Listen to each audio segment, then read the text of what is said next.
Good morning, everyone. It's my great pleasure to be the first speaker of today, especially after yesterday's testing of Scotch.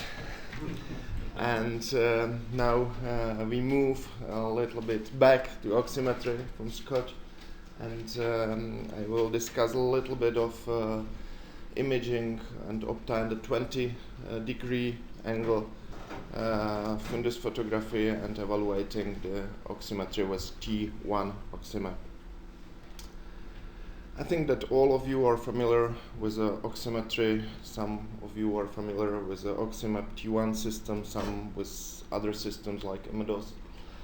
But what is important in all of this system is that we obtain the scale and a value of saturation of oxygen in the main trunk of the vessels. But what, from my point of view, is disadvantage is that there are the restriction of the wideness of evaluation, and the small macular vessels are not involved in evaluating. So we can say that we can evaluate the overall consumption of the eye. So for this reason, there is suitable diagnosis for using the Oxymap. Is it a glaucoma? Is it a diabetic retinopathy, of course? Is it a central retinal vein occlusion? And is it a peripheral atrophies, like was discussed yesterday? So in all of these cases, you can see the overall changes in the periphery of the retina, and the value of saturation are very good to obtain, and it seems that will be helpful in the future as a predicting factor for treatment, for diagnostics. But of course, we have a lot of other diagnoses where the disease is located just into the macular region. One of them is the age-related macular degeneration, and other very common is a diabetic macular edema. And you can see that in this diagnosis, the most of the disease are located in the macular region. And in these cases, the overall changes of the oxygen saturation is not a useless, but it's not so important from my point of view. And we need to have a system for evaluating the small vessels which is drained this macular region. So what could be the solution of this problem I face within a daily clinical practice is changing the angle of imaging. You can see it here, and it's quite simple way to switch this angle of imaging in a standard fundus cameras, and we can obtain the different angle of fundus photographs. You can see the differences here. Here we can have a standard 60 or 55 degree image, which we use most commonly. It's seen here. But we have a smaller one with a 40 and 20 degree, where you can see, especially on a 20 degree, we are more focusing on the macular region. So my aim of my work, of my proof of concept study, was to evaluate the difference of oxygen saturation measured, which was obtained from the 20 and 50 degree fundus photography. But the first things I've done was obtain the photographs. This is the classic 55 degree photographs. This is the photograph of 40 degree, and this is the last one, 20 degree, focusing on the macular region. And you can see from the first sign that it gets brighter and brighter. I don't know really why, because I use the same flash power in all these photographs, but all this from the first sign is getting brighter. So it's a potential of bias, of course, for evaluating the results. So I was a bit skeptic about the results.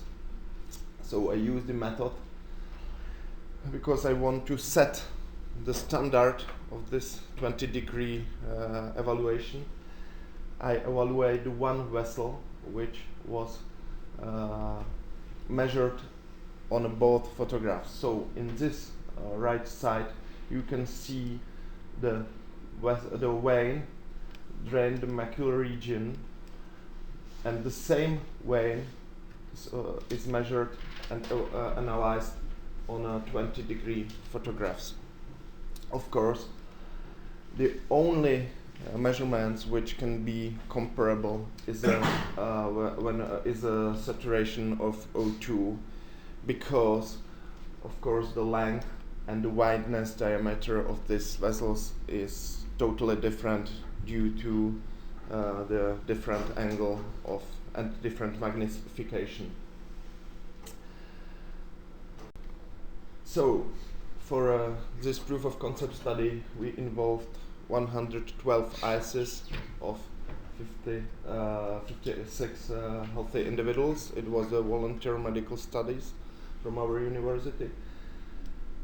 Because of the very narrow, because of this, the very narrow age range was obtained. 23.5 year was the average, and the standard deviation was very small. And we have 35 females and 21 male. It's, by the way, this is the information about the ratio of the female and male on a Czech medical universities. So, what was important for results? In all cases, there was a higher saturation values at 50 degrees imaging. So when we perform the 20 degrees macular region evaluating and analysis, always it drops down, and we obtain the lower saturation measurements. But what was interesting for me, and I was a bit wonder that these differences was quite standardized and was the very same in almost all cases. In arterial saturation, the mode value was lower of 2%. 89 healthy individuals was lower in a 20-degree imaging, and only 90 was lower for 1%, and very small numbers in a different way, in a different value. In a vein saturation, the very same table, there was the majority, the huge majority of patients changed for a 3%, and the rest were very small. So in the mode values, there are the change of 2% for arterial saturation, and the 3% for vein saturation could be say, and it's interesting that we obtain such same values in all the cases we've done. So I don't want to create a strong conclusion, so I named it as a personal comments in conclusions.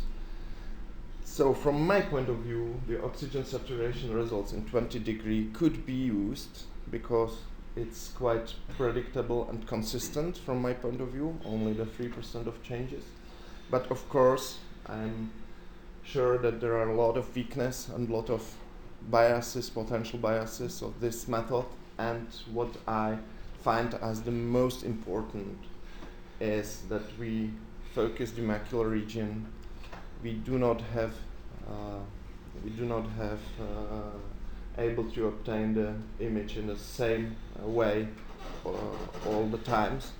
So I think that it could be useful to couple the oximetry system with the eye tracking, with some kind of eye tracking for this evaluating, because the different angle of evaluation change, of course, the results and could cause the potential bias.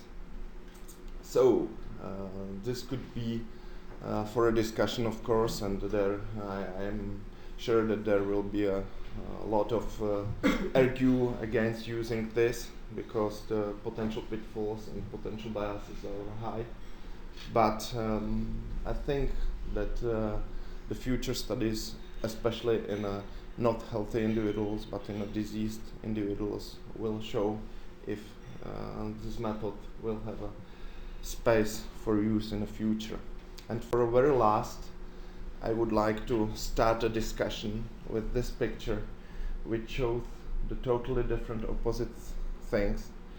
We have now the wide field imaging, and we can see that there are a lot of pathologies located in the periphery. So the oppositely, we don't need to be focused just on the macular region, but we need in the future probably be focused too for a far periphery. And again, the question for an industrial is if there are some plan to couple the oximetry system with wide field imaging. Thank you.